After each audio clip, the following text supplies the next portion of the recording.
Hi guys, welcome back to my channel. ఈరోజైతే నేను ఒక కొత్త సింపుల్ రెసిపీతో అయితే వచ్చేసా. అండ్ ఈ రెసిపీ మనం మార్నింగ్ బ్రేక్ఫాస్ట్కైనా అండ్ ఈవినింగ్ స్నాక్లకు కూడా చేసుకోవచ్చు. అంత బాగుంటుంది.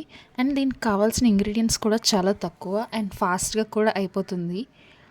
అండ్ ఇప్పుడు రెసిపీ అయితే ఎలా చేయాలో చూసేద్దాం. ఫస్ట్ అయితే ఆనియన్స్ అనేవి చాలా చిన్న చిన్న పీసెస్గా చాప్ చేసుకోండి, వీడియోలో చూపిస్తున్నట్టు. నేనైతే నా క్వాంటిటీకి తగ్గట్టు 4 ఆనియన్స్ అయితే తీసుకున్నా. మీరైతే మీ క్వాంటిటీకి తగ్గట్టు ఎన్ని ఆనియన్స్ పడితే అన్ని తీసుకోండి. అండ్ ఒక చిల్లీ, కొంచెం కొత్తిమీర అండ్ కరివేపాకు, కొంచెం శనగపిండి, కొంచెం బియ్యం పిండి. అండ్ ఈ శనగపిండి బియ్యం పిండి అనేది 2:3 రేషియోలో తీసుకోవాలి. తర్వాత కొంచెం ఉప్పు, కారం వేసి, అండ్ నేనైతే 4 ఎగ్స్ క్రాక్ చేసుకుంటున్నాను. మీరైతే ఒక 2 ఎగ్స్ 3 ఎగ్స్తో కూడా ట్రై చేయొచ్చు.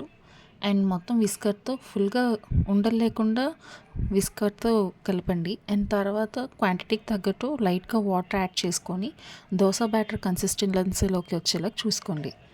అండ్ నెక్స్ట్ దోశ ప్రాసెస్లోనే సేమ్ ప్యాన్ హీట్ అయ్యాక కొంచెం ఆయిల్ పడుతుంది స్టార్టింగ్లో, అండ్ తర్వాత అవసరం లేదు. అండ్ దోశ బ్యాటర్లో స్ప్రెడ్ చేసుకొని ఫ్లిప్ చేసుకుంటే కొంచెం ఆటోమేటిక్గా అదే వచ్చేస్తుంది కొంచెం ఉడికిన తర్వాత.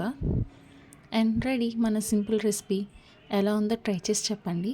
అండ్ ఇంకా ఇలాంటి రెసిపీస్ కోసం please follow for more. Thanks for watching. Please like, share and subscribe.